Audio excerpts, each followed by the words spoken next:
सुनील तटकरे आदिती तटकरेंनी ज्या प्रकारे आपल्या नेत्याची पाठराखण केली हे शोभनीय नाही असं महेंद्र दळवी यांनी म्हटलंय। हा त्यांचा स्थायी स्वभाव आहे असं महेंद्र दळवींचं म्हणणं आहे। अजितदादांच्या अंजना कृष्णा यांच्यासोबतच्या संवादावर महेंद्र दळवी यांची प्रतिक्रिया आहे।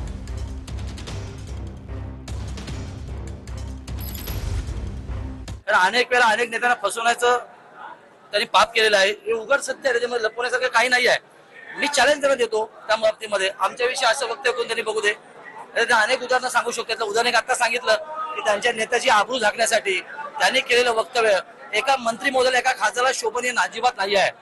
मी कुठल्या पक्षाचं हित किंवा बाजू पकडत नाही, पण एक सक्षम महिला अधिकाऱ्याविषयी अशा पद्धतीने बोलणं हे काय ठीक नाही। आणि म्हणून त्याची हंडी फोडण्यासाठी मी दहीहंडीच्या तुम्ही आलो होतो। राजकारणामध्ये हे भाष्य करणं म्हणजे माझ्या पक्षाला उभा देणं आणि मी कधीही देणार आमदार म्हणून माझा तो अधिकार आहे।